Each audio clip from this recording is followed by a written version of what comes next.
Eh, Estimados participantes, ya ustedes me conocen. El día de ayer eh, hemos hecho la presentación del curso que estamos desarrollando, del curso de especialización en materia de contrataciones del Estado. Vamos a iniciar la sesión del día de hoy.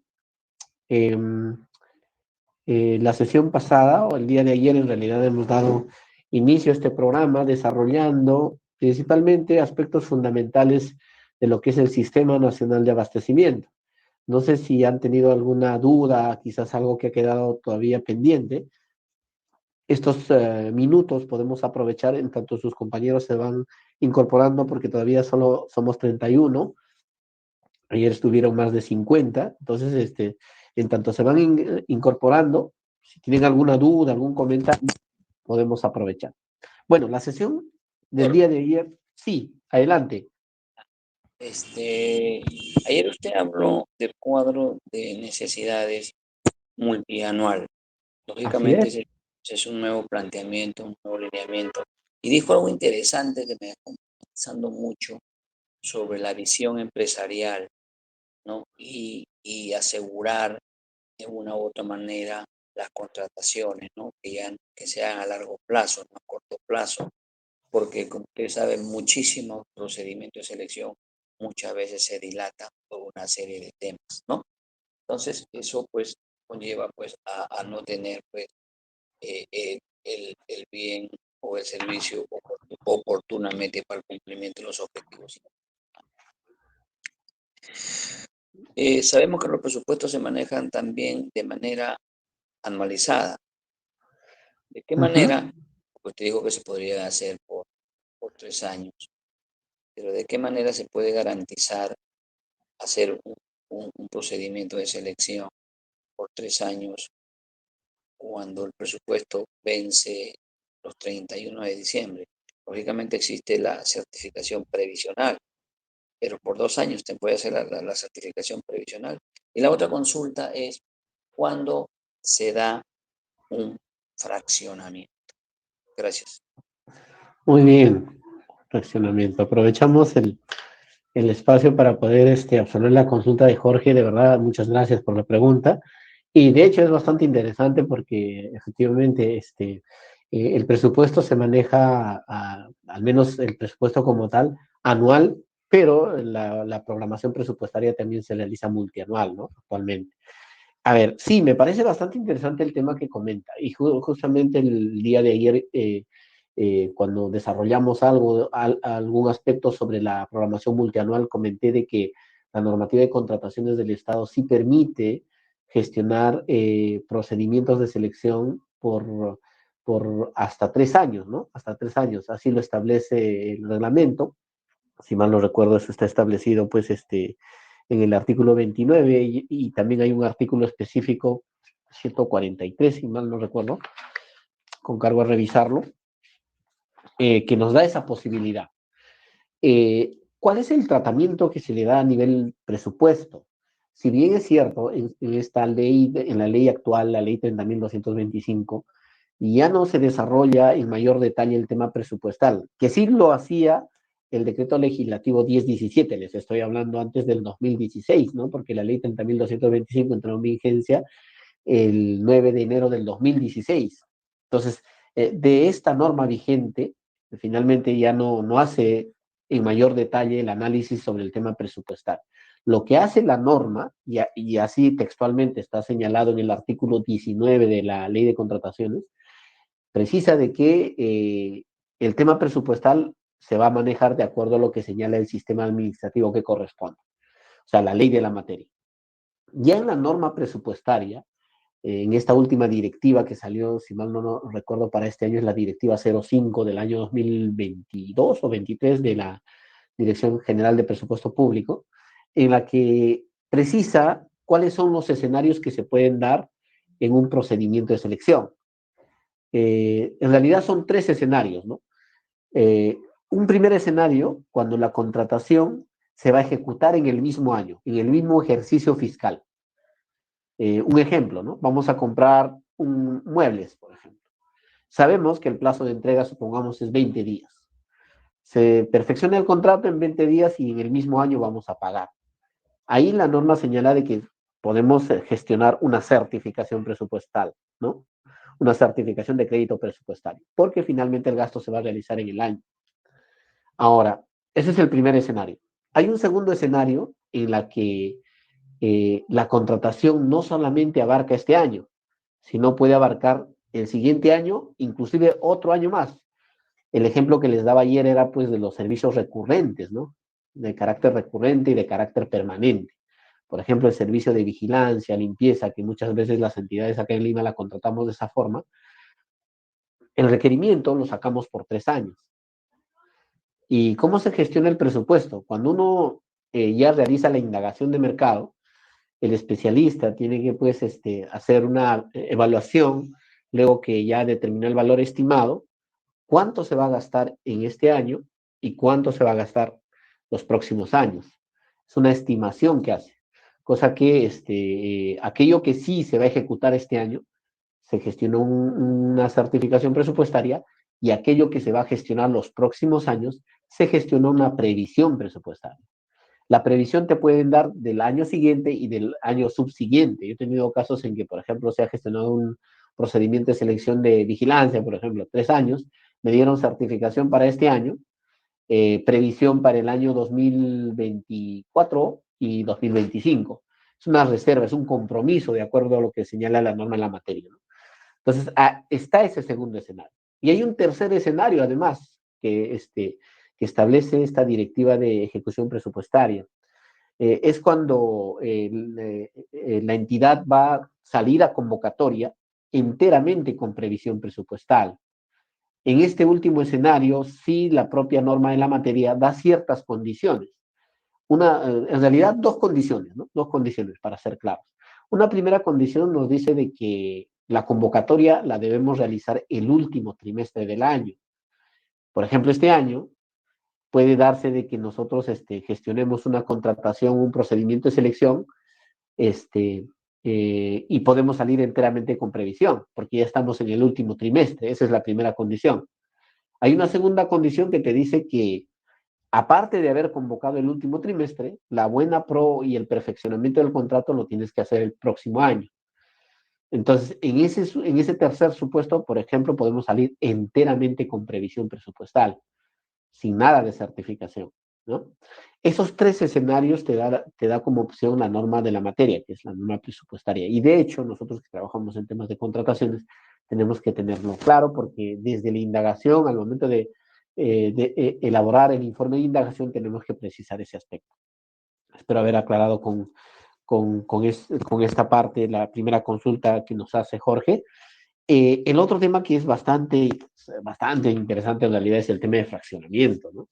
En realidad, la norma de contrataciones prohíbe el fraccionamiento indebido, ¿ya? Prohíbe el fraccionamiento indebido. Y me voy a ir ahí realmente a lo que señala la ley y el reglamento, ¿no? El artículo 40, si mal no recuerdo, del reglamento, desarrolla los supuestos del fraccionamiento. Y son 4 supuestos, si mal no recuerdo, el artículo 40 del reglamento y el artículo 20 de la ley, ¿no? Que te señalan puntualmente cuáles son los supuestos en la que eventualmente estaríamos incurriendo en fraccionamiento. Y te dice, ¿no? Se encuentra prohibido fraccionar las contrataciones de bienes, servicios y obras con la finalidad, uno, de evitar el tipo de procedimiento de selección, ¿no? Imagínense, se ha realizado la indagación de mercado, sabemos que es una licitación pública, pero por el tiempo queremos hacerlo 2 adjudicaciones simplificadas, por ejemplo. Eso está prohibido, eso no se puede hacer, eso sería fraccionamiento. También nos dice, ¿no? Ese es un primer supuesto. Un segundo supuesto nos dice dividir la contratación a través de la realización de 2 o más procedimientos de selección. Sabemos que es licitación pública, pero el monto es, supongamos, ¿ya? 2 millones en bienes, ¿no? Entonces, pero lo queremos sacar en 2 licitaciones, 1 millón, 1 millón. A pesar de que no cambia el tipo de procedimiento, también se configura fraccionamiento. Segundo supuesto. Hay un tercer supuesto que nos dice que no podemos partir la contratación para evitar la aplicación de la ley de contrataciones y dar pie a contrataciones menores iguales a 8 ítems. Este tercer supuesto es el que quizás de manera recurrente se repite en mayoría de las entidades. Muchas veces el área usuaria envía un requerimiento pues, con el objetivo de que de alguna manera atender de manera rápida su necesidad. Pero muchas veces el área usuaria no conoce, bueno, no sé si no conoce o no tiene claro finalmente qué es lo que implica gestionar un requerimiento. Porque no es que el requerimiento llegue a abastecimiento y abastecimiento al día siguiente te lo compra. Hay una serie de actividades, de procesos que tienes que gestionar. A pesar de que sea una menor a 8 ITs inclusive, ¿no? Tienes que hacer una indagación de mercado, pedir presupuesto, y eso por lo menos te puede tomar entre 3 o 4 días, en mejor de los casos. Pero si, por ejemplo, es una adjudicación simplificada, una licitación pública, y dependiendo también de la complejidad de la contratación, te puede tomar más tiempo. A eso le tienes que sumar, si es un procedimiento de selección, los plazos legales que ya establece para la etapa selectiva. Por ejemplo, en una licitación pública, la misma norma expresamente señala entre la convocatoria y presentación de ofertas mínimo 22 días hábiles. Si esa información no maneja el usuaria, muchas veces ya en la práctica vemos, ¿no? El área usuaria te manda su requerimiento y te dice, oye, este requerimiento lo necesito para ayer, pero espérate un momentito, esto tiene plazos. Entonces, para evitarse todo eso, lo que hacen, allá, voy a partirlo y voy a pedir una partecita, cosa que no supere las 8 UITs y lo compramos rápido, ¿ya? En un primer momento puede pasar esa necesidad, ¿no? Pasa y finalmente quizás la abastecimiento no te la va a cuestionar porque finalmente no supera las 8 UITs, lo gestiona. Pero ¿qué pasa si en un segundo momento vuelves a enviar el mismo requerimiento? Yo, al menos, del equipo que está a cargo de menor a 8 ITs, por ejemplo, lo que hacemos es hacer un punto de control. Si ya se compró, pongo así de un ejemplo, ¿ya? Si ya se compró, por ejemplo, no sé, pues, pongámoslo ahí, algún producto, se me ocurre, mesas, ¿ya? O zapatos, ¿ya? Para un tema. Y que un siguiente mes me vuelve a pedir esos mismos zapatos, la misma área usuaria, y a eso da una alerta, ¿no? Porque imagínense, si salgo a hacer la indagación de mercado y verifico que sumado la primera orden más la segunda orden supera las 8 ITs, eso definitivamente se podría configurar como un fraccionamiento. Entonces, por lo menos, abastecimiento tiene que alertar, decir, oye, ya tu requerimiento, ya te compré una necesidad de este tema, de este objeto. Susténtame porque finalmente estás volviendo a pedir lo mismo, ¿no? Ese punto de control es necesario en abastecimiento. Entonces, no puede el área usuaria partir la contratación para dar pie a contrataciones menores o iguales a 8 ITs porque estamos fraccionando, ¿ya? Hay un cuarto supuesto que nos habla sobre el tema bueno, este tema lo vamos a analizar en la parte de requerimiento, yo sé. Evadir la aplicación, por ejemplo, evadir el cumplimiento de los tratados y compromisos internacionales. Nuestro país, como todos los países en el mundo, tienen tratados comerciales, tratados de libre comercio. Y en todos los tratados de libre comercio siempre hay un capítulo de compras. En ese capítulo de compras se establecen techos, topes que tienen que respetarse, ¿no? Si supera ese tope, por ejemplo, hay una obligación del Estado peruano de difundir esa contratación con los otros países que tienen pues el Tratado de Libre Comercio. Entonces, si yo no puedo partir la contratación para evadir esa obligación, ahí también estoy fraccionando. Entonces, el fraccionamiento está establecido en nuestra norma. Ahora, un aspecto importante, aprovecho la pregunta que me ha hecho Jorge, es que ver el tema de la responsabilidad. La responsabilidad, de acuerdo a lo que señala el artículo 40 del reglamento y el 20 de la ley, es compartida. Área usuaria, órgano encargado de las contrataciones, perdón, y aquellas dependencias que intervienen en la planificación de las necesidades. Somos responsables. Por eso, como una buena práctica, por ejemplo, en la entidad donde actualmente laboro, lo que hacemos es sacar un reporte del SIGA para ver pues, si estamos repitiendo los requerimientos. Y eso nos da una alerta para decirle, oye, mira, esto ya lo hemos comprado, lo hemos contratado el mes anterior, ¿por qué me lo estás enviando nuevamente? Ahora, puede darse de que se enmarquen algunas excepciones del fraccionamiento, ¿ya?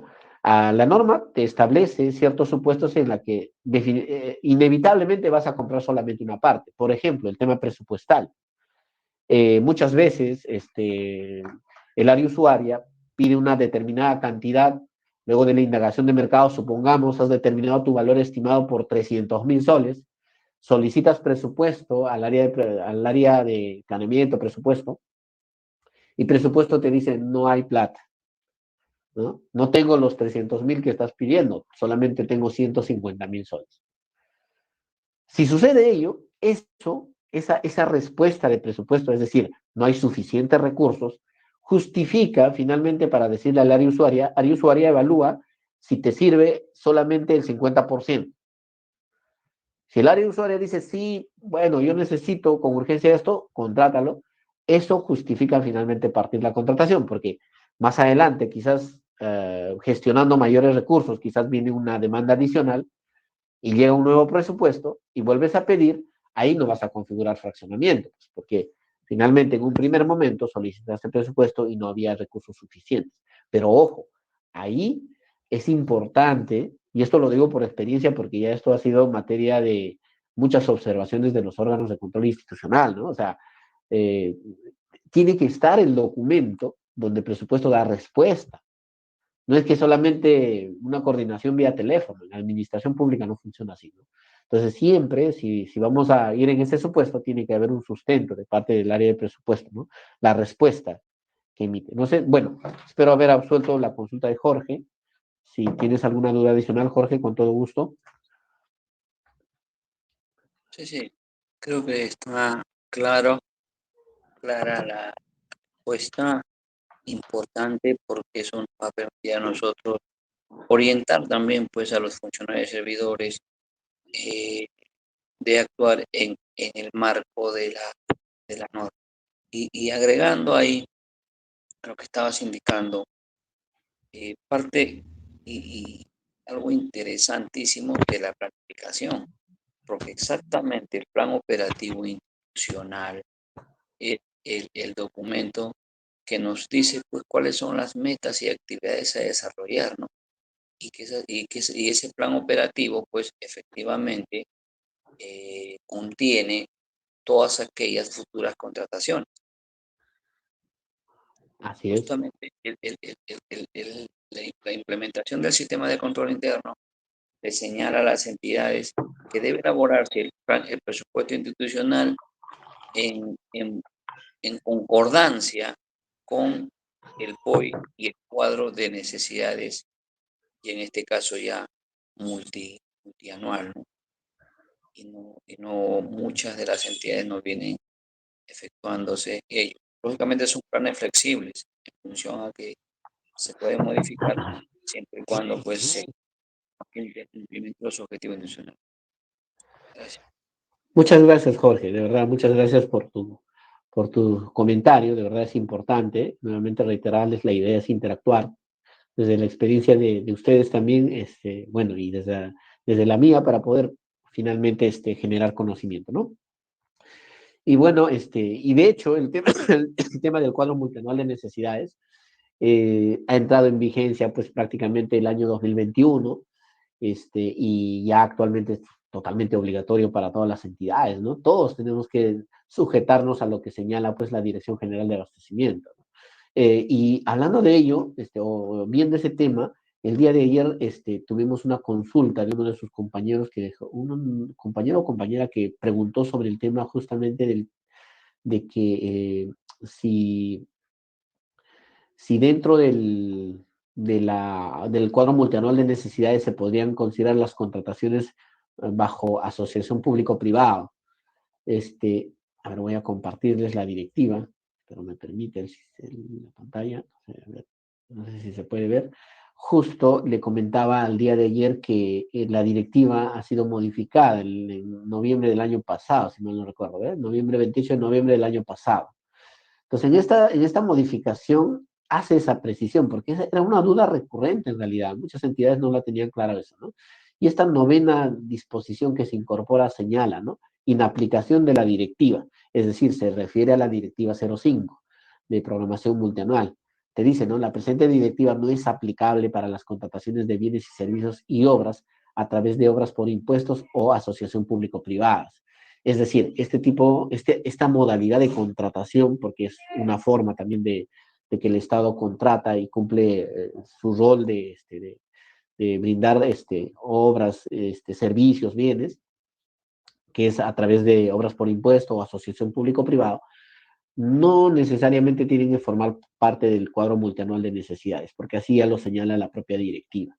Eso quería precisarles, ¿no? Bueno, esa modificación, hasta el momento todavía no sale la directiva consolidada, ¿no?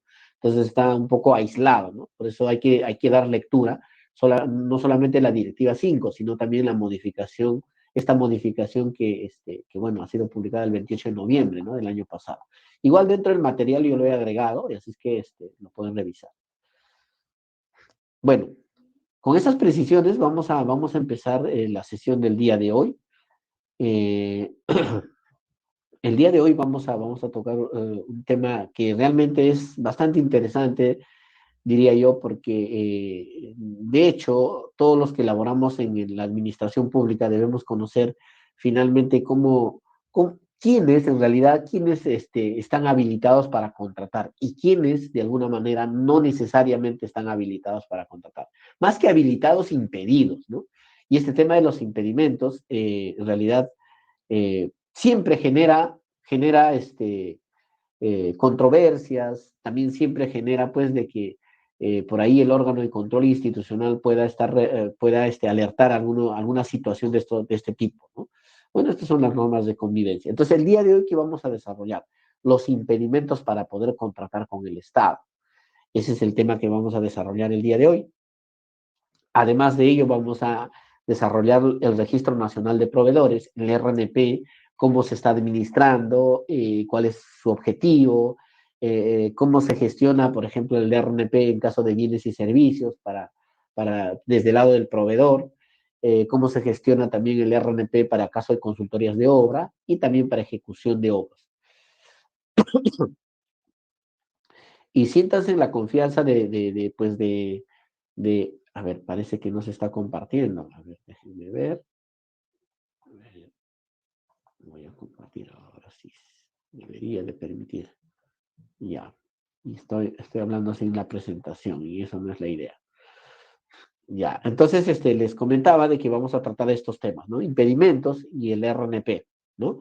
Registro de bienes y servicios, consultoría de obra y ejecución de obra, sobre todo para el caso, para todos los que quizás se están viendo también desde el lado del privado, ¿no? Entonces, y bueno, vamos a ver, pues vamos a analizar en realidad cómo viene funcionando el RNP, ¿no? Yo he tenido la oportunidad de trabajar en esa dirección hace ya varios años, pues estaba en el OCE, y de verdad, hasta la fecha no ha cambiado mucho, les diré. Bueno, impedimentos para contratar con el Estado.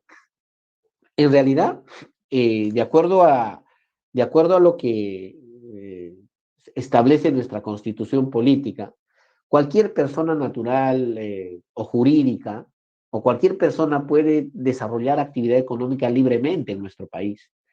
Cierto, o sea, imagínense, ya seas persona natural, jurídica, nacional o extranjero, llegas acá, pero no hay ninguna restricción, puedes constituir tu empresa o emprender quizás como persona natural con negocio y poder pues generar algún ingreso, ¿no? Eso está libre, todos estamos habilitados a realizar la actividad económica que queremos, ¿no? Entonces, esa es la regla general, que toda persona natural o jurídica puede contratar entre privados o inclusive con el Estado, ¿no? Porque así lo permite nuestra constitución política. No obstante, hablar de compras públicas implica también de que la propia norma de contrataciones ha identificado una relación de personas naturales y jurídicas que de alguna manera, debido al cargo que ostentan al contexto en la que se encuentran, podrían eventualmente influenciar en esas contrataciones. Razón por la cual creo que de manera inteligente la ley de contrataciones del Estado ha identificado supuestos de impedimentos para contratar con el Estado. En realidad, si ustedes revisan el artículo 11 de la ley, son 20 supuestos que establece la ley de contrataciones del Estado, identificando a estas personas naturales o jurídicas como impedidas para poder participar, ser postor, contratar, inclusive subcontratar dentro de un proceso de contratación. ¿Ya? Entonces, dado ese contexto, obviamente vamos a analizar en qué consiste cada uno de estos impedimentos. ¿Qué opinan de esto? A ver, si alguien podría quizás comentar algo, ¿no? Esto siempre es, bueno, más allá de lo político, ¿no? ¿Qué opinan el tema de esto, ¿no? O sea, de hecho, este reporte periodístico es casi reciente. Eh, Pueden escribir por el chat, ¿no? ¿Están de acuerdo? ¿O qué les parece, ¿no? ¿O qué sensación les produce este tipo de noticias, ¿no? Bajita Silveta, buenas noches. ¿Qué tal? ¿Cómo estás? Sí, con respecto a la Julián, ¿qué tal? interrogante, sí, familiares de congresistas allegados al presidente contrataron, ¿no? Contrataron con el Estado. Esto, de darse este caso, sería pues infringir la ley del nepotismo, ¿no? Que está vigente en nuestro país. Entonces, por lo tanto, no pueden familiares allegados que están en el poder, los padres de la patria, no pueden formar parte de las licitaciones, de los contratos con el Estado, porque estén infringiendo la ley. No, ese es mi punto de vista, maestro Fede. Gracias. Muchas gracias, Julián, por tu participación. Muchas gracias. Igual a Michelle, ¿no? Michelle me dice, por el chat me dice, genera un gasto al Estado sin satisfacer una necesidad y termina siendo un perjuicio económico, ¿no? De hecho, el tema de los impedimentos, como ya les he comentado, ¿cuál es el fondo de los impedimentos? La norma ha identificado estos 20 impedimentos a efectos de que estas personas que ostentan ciertos cargos no se valgan de su estatus o del cargo para poder, de alguna manera, favorecerse de una contratación. Eso es lo que evita los impedimentos, ¿no? Como ya lo comentó también Julián, ¿no? Que pasa, por ejemplo, el familiar de un congresista, ¿no? El solo hecho de que sea congresista, obviamente, tiene un grado de influencia en alguna entidad, a nivel nacional en realidad. Y ese familiar no podría estar contratando porque eventualmente se estaría, pues, valiéndose de esa influencia. Ese es el fondo finalmente, de los impedimentos. Entonces, de hecho, eso afecta, entre otras cosas, la competencia efectiva que debe existir dentro de un proceso de contratación pública, afectando, de hecho, de manera indirecta en la satisfacción de las necesidades, ¿no? A ver, ¿qué más? Inclusive Michelle me dice, inclusive si hubiese una necesidad por satisfacer, no es imparcial el concurso público. Efectivamente, afecta la competencia. Entonces, creo yo, sabiamente, la ley de contrataciones del Estado ha identificado estos impedimentos. No obstante, siempre hay una controversia en algunos supuestos de impedimento. Ya les voy a ir comentando con algunos ejemplos en cada uno de estos. Entonces, a efectos de evitar ese tipo de noticias, la norma de contrataciones señala de manera textual quiénes están impedidos. Y acá hago un paréntesis, ¿no? El artículo 11 de la ley de contrataciones, perdón, que regula los impedimentos, es un artículo que se debe leer de manera literal, porque es un artículo que restringe derechos, que es el derecho a contratar. No se puede hacer una interpretación extensiva o por analogía, no. Se aplica tal cual está establecido el artículo o las disposiciones del artículo 11.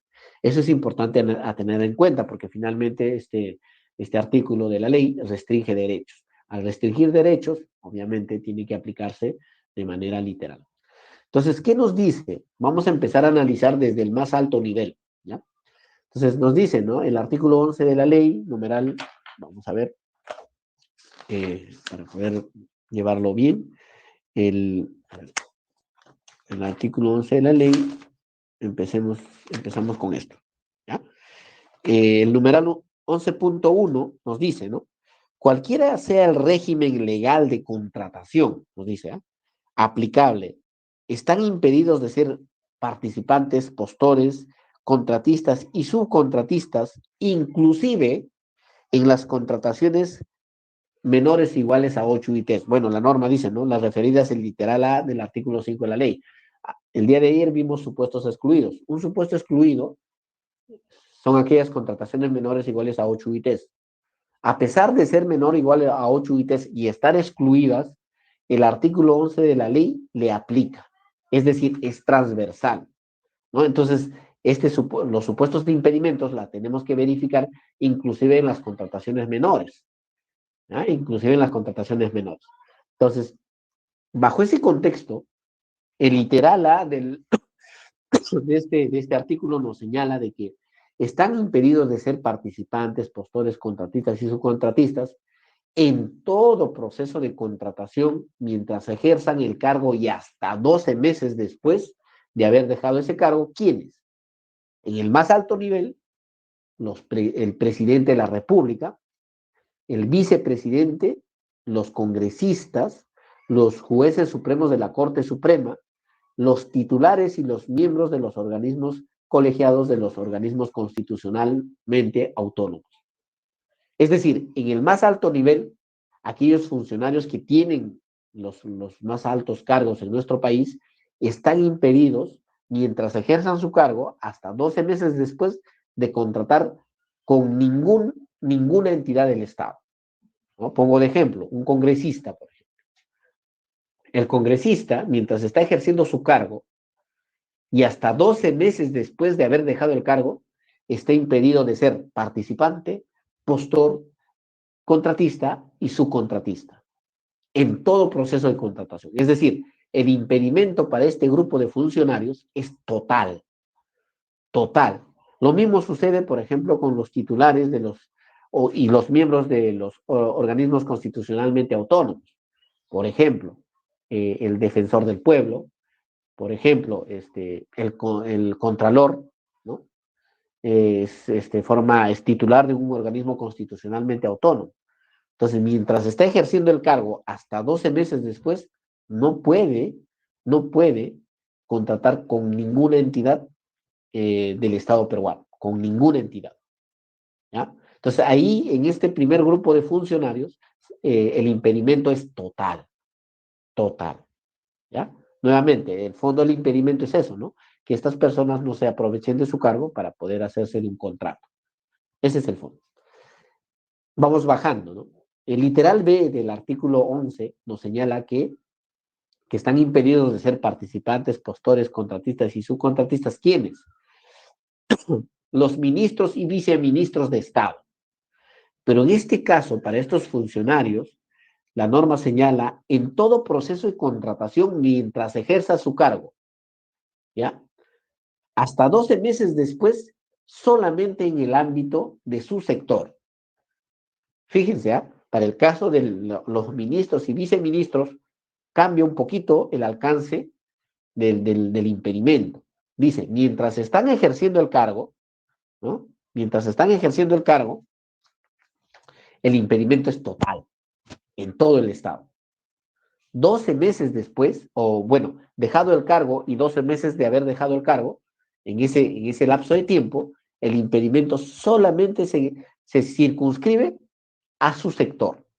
Pongamos de ejemplo, el ministro de Educación, el doctor César Vázquez, ¿no? César Vázquez, el actual ministro. Supongamos, bueno, él actualmente es ministro. En este momento, él está impedido de contratar con todo el Estado. Con ninguna entidad del Estado puede contratar, ¿ya? Supongamos que el día de mañana presenta su carta de renuncia. Ya no quiere saber nada, se va del ministerio, ¿ya? A partir del día viernes, que sería el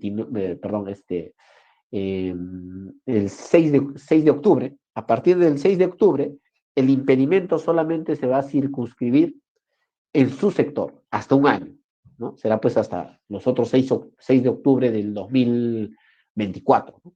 Durante ese tiempo, el impedimento solamente va a ser en el sector. ¿Qué quiere decir? En todo el sector salud. En todo el sector salud.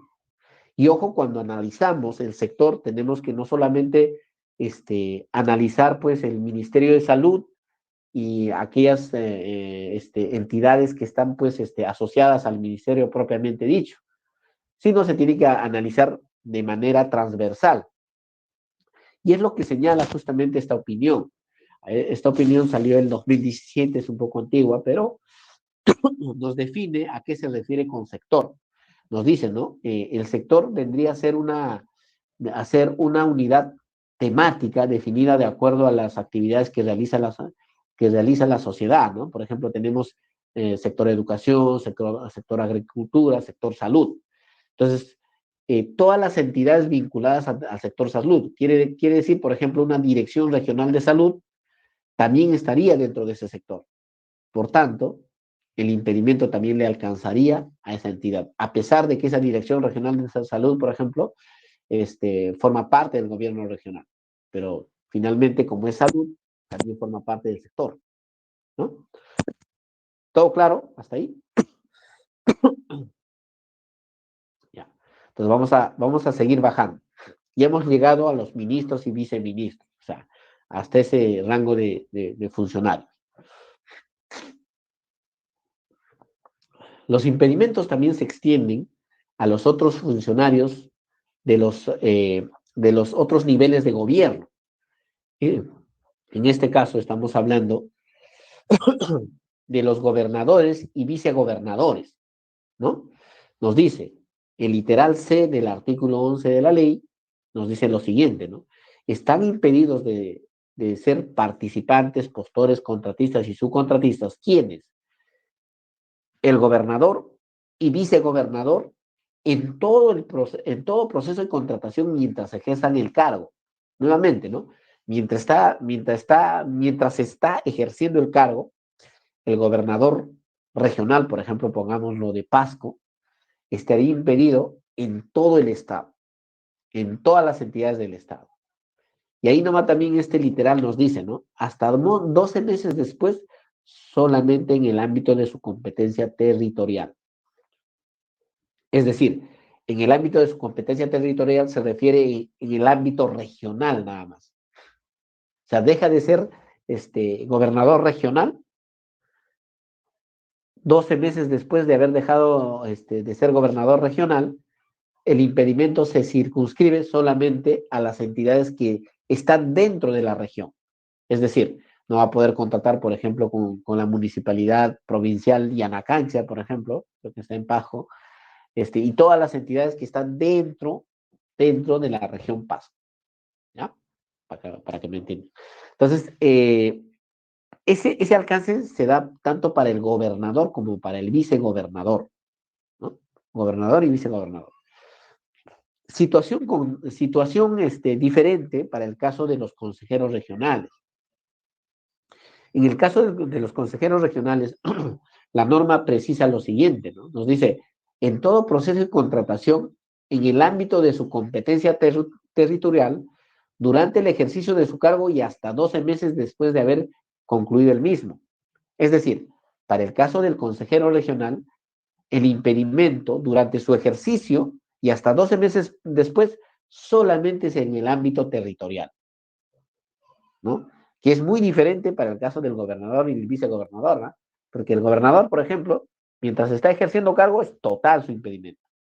Pero el caso del consejero, mientras está ejerciendo el cargo y hasta 12 meses después, solamente en el ámbito territorial. O sea, en la región Pasco, por decirlo así. ¿Ya? Sí me siguen, ¿no? Por favor, si tienen dudas, me preguntan. Ya. Vamos bajando un poquito más. Ya estamos llegando a los alcaldes, ¿no? ¿Qué nos dice acá? En todo proceso de contratación, mientras ejerzan el cargo y hasta 12 meses después, solo en el ámbito de su competencia territorial. ¿Quiénes? Los jueces de las Cortes Superiores de Justicia y los alcaldes. ¿Qué nos dice la norma? Están impedidos de ser participantes, postores, contratistas y subcontratistas. Es más o menos la misma lógica del gobernador y vicegobernador. O sea, el impedimento mientras está ejerciendo el alcalde, la persona está ejerciendo el cargo de alcalde, el impedimento es total mientras está ejerciendo el cargo, ¿no? Una vez que deje el cargo, 12 meses después, el impedimento se circunscribe solamente al ámbito territorial, es decir, a la provincia o al distrito donde ha sido alcalde esta persona, ¿ya? La misma lógica para el caso de los jueces de las Cortes Superiores de Justicia, ¿ya? Ahora, para el caso del regidor, tiene la misma lógica que los consejeros regionales. El regidor o un regidor está impedido de ser participante, postor, contratista y subcontratista en todo proceso de contratación en el ámbito de su competencia territorial durante el ejercicio de su cargo y hasta 12 meses después. Es decir, el regidor solamente está impedido en su ámbito territorial, es decir, en la provincia o en el distrito, donde él es regidor, mientras ejerce el cargo hasta 12 meses después.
A ver, ¿cuál sería la alternativa a esta pregunta?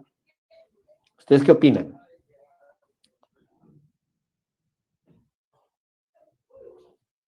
Que no puede, doctor, por la limitación que establece la ley. Podría un año después de culminado su cargo, siempre que fuera con entidades que no pertenezcan al gobierno regional del Callao. Ah, no. Ay, leí mal. A ver.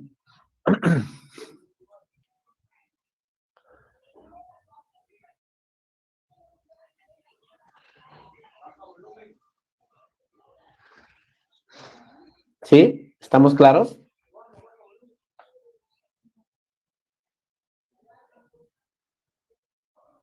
Ya.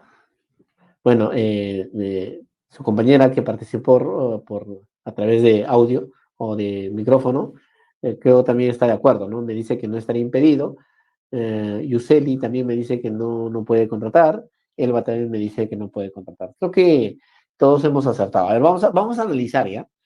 Hemos señalado de que de acuerdo a lo que señala pues el artículo 11 de la ley, hemos indicado, de acuerdo a lo que señala el artículo 11 de la ley, que para el caso de los gobernadores y vicegobernadores, mientras están ejerciendo el cargo, el impedimento es total.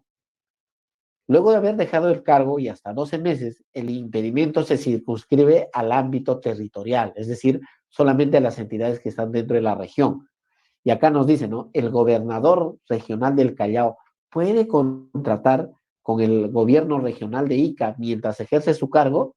Definitivamente no. Y creo que todos estamos de acuerdo con ello, ¿no? Tanto para graficar lo que les estoy comentando. Sabemos que un gobernador regional tiene pues un periodo de 4 años, ¿no? Si es que por ahí no ha sido vacado o ha pasado algún tema, ¿no? Durante este periodo de ejercicio de cargo, el impedimento es en todo el Estado, es decir, no puede contratar con ningún ministerio, ningún gobierno regional, ninguna universidad, ninguna municipalidad, con ninguna entidad del Estado puede contratar, porque está en ejercicio de su cargo. Una vez que finaliza, que hasta el punto de quiebre, finaliza su gestión, entrega el cargo, todo, a partir del 1 de enero del año siguiente, 12 meses después, es decir, hasta el 31 de diciembre de ese año, el impedimento solamente es en el ámbito, en la competencia territorial.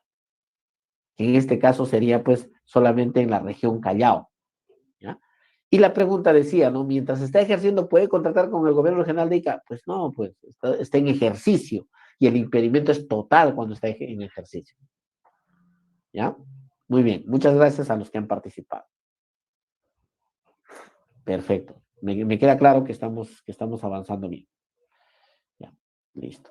Sigamos. A ver, una segunda pregunta. A ver, en este caso, dice, ¿un consejero regional del gobierno regional del Callao puede contratar con el gobierno regional de Ica mientras ejerza el cargo? Acá ya no estamos hablando del gobernador, ¿eh? Estamos hablando de un consejero regional, para tener claro la diferencia. A ver, un consejero regional estaría impedido para contratar con el gobierno regional de Ica, por ejemplo, mientras ejerce el cargo, ojo.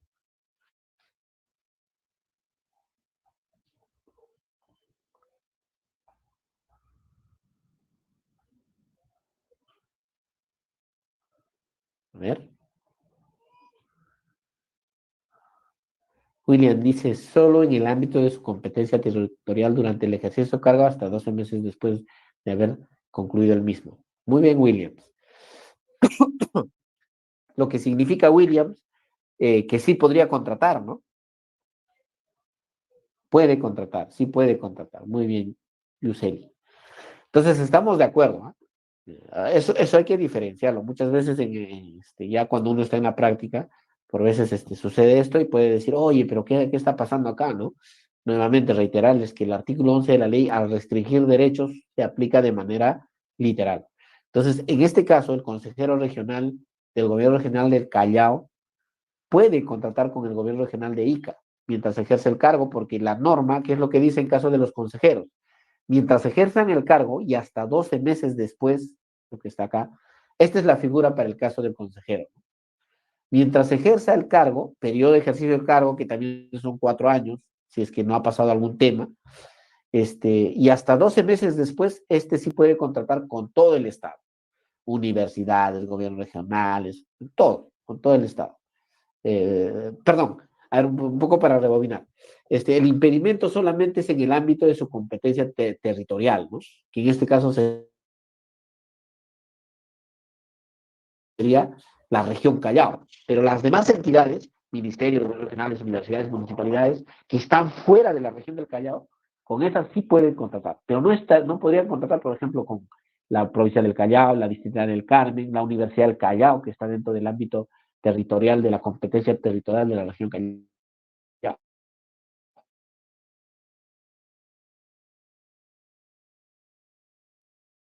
Entonces, en ese contexto, a la pregunta, efectivamente coincido con ustedes, no estaría impedido, que sí podría contactar con el gobierno general de más aliviano ya, ¿no? Si bien hemos visto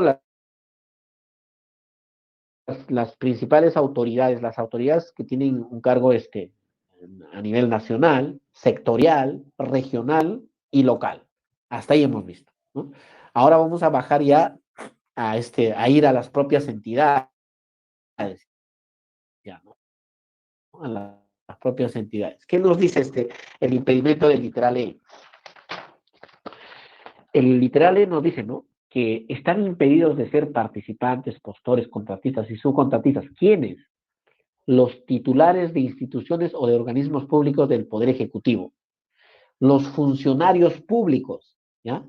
Los empleados de confianza, servidores públicos, y ahí ya vamos entrando algunos, con poder de dirección o decisión, según la ley especial de la materia, y los gerentes de las empresas del Estado, ¿ya? ¿En dónde están impedidos? En todo proceso de contratación durante el ejercicio de su cargo, ¿ya? Ahí hay un punto y coma. O sea, durante el ejercicio de su cargo, el funcionario está impedido de ser participante, postor, contratista y subcontratista. Una vez que deja el cargo, hasta 12 meses después,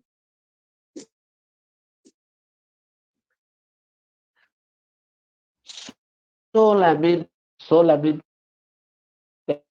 a la entidad a la que pertenece. Entonces, un tanto para ponerles un ejemplo. Por ejemplo, un organismo público del Poder Ejecutivo es el OCE, el organismo supervisor de las contrataciones del Estado. Actualmente tiene una presidenta ejecutiva. Esta presidenta ejecutiva obviamente es titular, ¿no? La titular del OCE. Ella, por ejemplo, mientras está ejerciendo el cargo, está impedido de contratar con todas las entidades del Estado. No puede contratar, ¿no? Entonces, pues, ahí tenemos que distinguir, pues, cuando la norma nos dice titulares de instituciones o organismos públicos, un ejemplo es el OCE, lo mismo sucede, por ejemplo, con otras entidades, OCITEL, por ejemplo, ¿no? Entonces, ese titular está, pues, impedido durante el ejercicio de su cargo en todo el Estado. Una vez que finaliza su cargo, supongamos que la presidenta del OCE ya se cansó de tantos problemas, mañana renuncia, ¿no? Se va, dice ya hasta acá. A partir del 6 de octubre, hasta un año después, hasta 12 meses después, el impedimento solamente se circunscribe a la entidad donde perteneció, que sería el OCE, ¿no? Estaría impedido de contratar con el OCE, ¿ya? Esa lógica se mantiene los funcionarios públicos, empleados de confianza, servidores públicos, ojo, servidor público con poder de dirección o decisión. No cualquier servidor público, ¿no? Solamente aquellos que tienen poder de dirección o decisión. Y acá les voy a compartir una opinión en la siguiente presentación donde algo se ha analizado de esta parte, para tener un poquito más claro el tema. En ese mismo literal, la norma precisa lo siguiente. Nos dice que también están impedidos de ser participantes, postores, contratistas y subcontratistas. ¿Quiénes? Los directores de las empresas del Estado o los miembros de los consejos directivos de los organismos públicos del Poder Ejecutivo, ¿no? Pero en este caso, en este segundo caso, en este grupo de servidores, funcionarios servidores, nos dice, ¿no? En todo proceso de contratación en el ámbito de su entidad durante el ejercicio de su cargo y hasta 12 meses después. Ya, les voy a poner un ejemplo también. Sigamos con el ejemplo del OCE, ¿ya? El OCE, por ejemplo, es un organismo público y tiene un consejo directivo,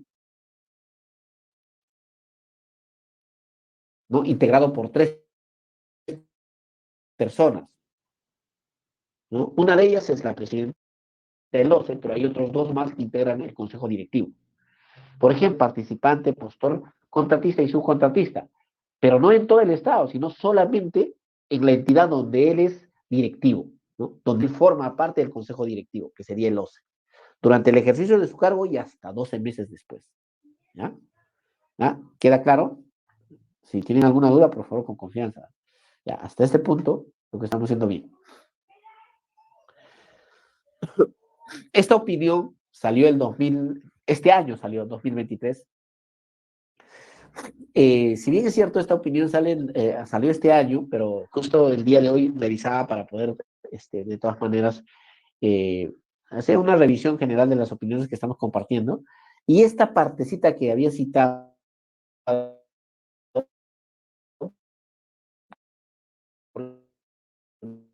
de todas maneras se los comento, lo ha tachado. Pero sí, esta opinión aclaraba esta parte de la norma, en el sentido de que nos decía, ¿no? En este punto debe precisarse que la diferencia entre funcionario público y servidor público con poder de dirección o decisión, o sin se encuentra regulada en una norma especial de la materia. Y nos mandaba directamente estas 2 normas. La ley 30.057, ley del servicio civil, y la ley 28.175, que es la ley marco del empleo público, ¿no?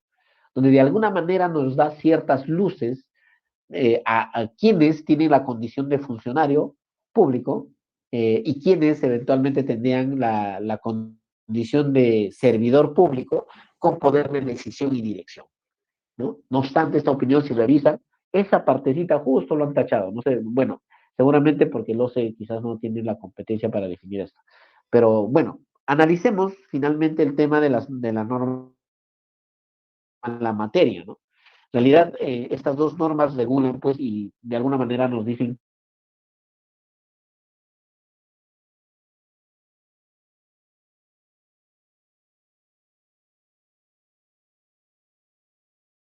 quiénes serían que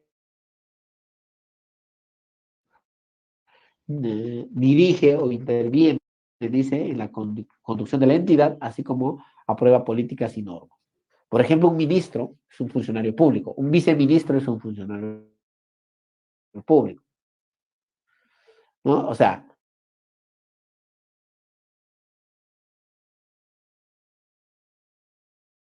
un representante político, nos dice, ¿no? Político. Ahora, ¿qué nos dice la ley 2875, en la ley marco del empleo público? Un asesor eventualmente, de acuerdo a lo que dice la norma en la materia, eventualmente puede calzar dentro de lo que es un funcionario regulados, ¿no? De libre nombramiento y remoción. O sea, te da esa clasificación la ley marco del empleo público. Eso es en cuanto a los funcionarios públicos, que definitivamente es diferente a los casos de los servidores.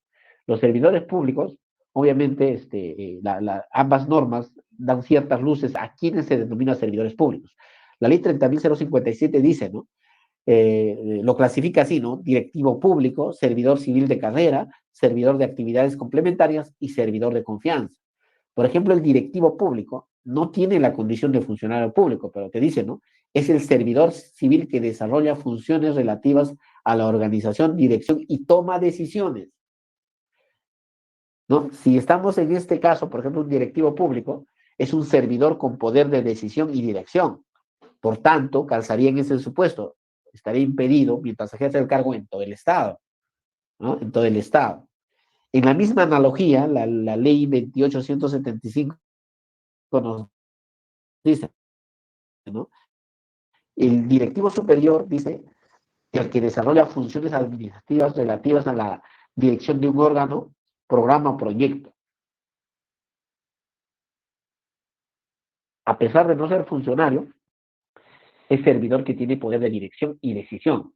Por tanto, estaría dentro del alcance del literal E de los impedimentos, ¿ya? Tanto para poder analizarlo, ¿no? Y esta norma también clasifica en ejecutivo, especialista y de apoyo, ¿ya? Entonces, para poder tener claro quiénes tienen poder de decisión. Por ejecutivo dice, ¿no?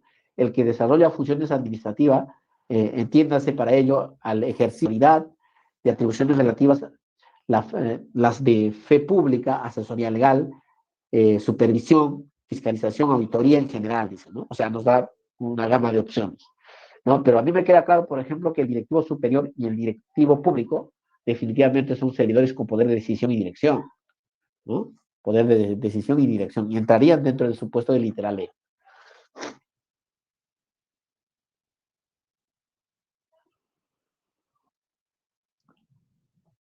Ya, seguimos bajando. A ver, me han comentado que vamos a hacer un pequeño break. A ver, voy a ver. A ver.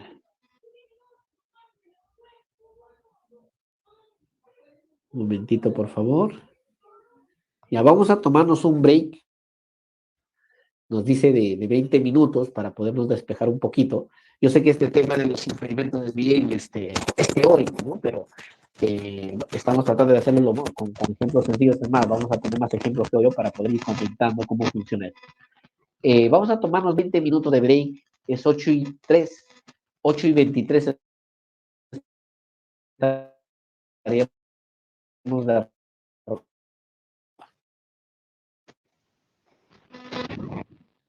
¿Se ha conectado? A ver. ¿Sí? ¿Sí me escuchan? Sí, doctor, sí se le escucha. Ya. Muy bien. Entonces vamos a tomarnos este pequeño break de 20 minutos, es lo que me dice el Colegio de Contadores, para poder un ratito tomarnos un café. ¿Ya? Entonces nos encontramos a las 8:23. Muy bien. Para continuar con los demás impedimentos. Ya. Nos encontramos a las 8:23.